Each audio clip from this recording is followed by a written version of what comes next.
Ads for AI assistants make my eyes bleed. I get different types. Lately it's been by a company called Motion, which I've never tried, but it seems like I would benefit from it. 2 Under 2 life before we got an AI assistant.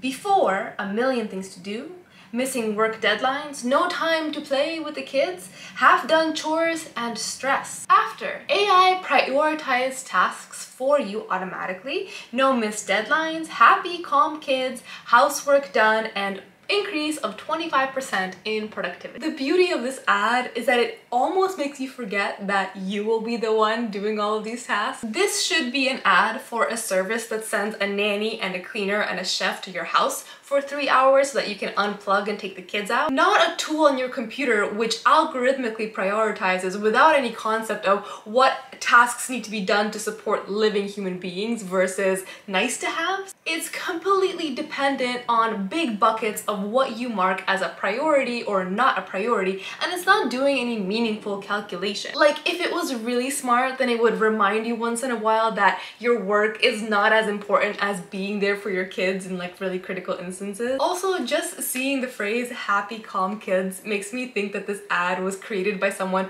who doesn't have kids, because happy and calm and a clean house don't coexist. Happy kids are not calm kids. If you are succeeding in having fun with your kids, your house does not look like this. Honestly, if AI was really thinking, then it would look at this nonsense and then tell you to sell the dog and send the kids to boarding school and then give you the list of chores that you should accomplish today and tomorrow. Here's one more. Life once you get an AI assistant. You start going to Pilates every day, you started your own business, you have time and money for traveling, you started learning Japanese, your house is clean, and you go on dates with your boyfriend. It sounds like this version of AI forgot to allocate 6 hours to sleeping at night. AI is not gonna invent more hours in your day. It's not gonna clean your house. It's not gonna find you a boyfriend. It's basically a planner like the ones that we used to use in high school and in college. Yes, it's smarter, but the problem with all of these productivity tools is that they're trying to sell you on a different version of your life, but it's also kind of like a productivity brag, and you are allowed to do less. You are allowed to just sit on your couch or sit outside and spend time with your kid. The productive version of you is not necessarily gonna be the happier version of you.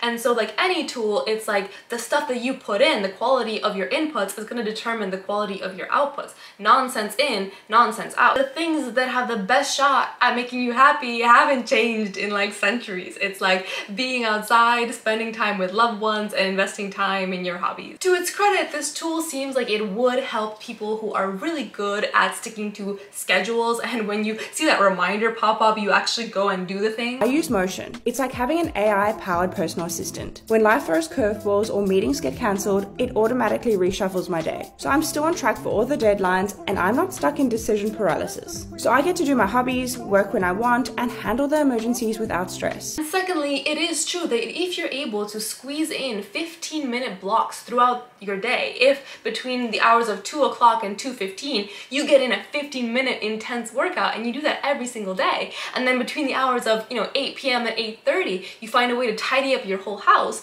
then that's very different from standing at 10 p.m. and feeling overwhelmed at the wreckage that is your house. But before you start spending $20 a month, maybe just put this idea on a sticky note on your fridge. Try to carve out those 15-minute spaces to get things done, whether it's cleaning or hobbies or learning Japanese, and then put that money towards takeout, because after all, you won't have to clean the kitchen afterwards. To close, I want to drop in this video of a huge list of AI tools. I'm wondering, are you guys using these? What has been your experience? Honestly, just for knowledge sharing, have these worked for you? Stay on it, my friends, and I'll see you in the next one.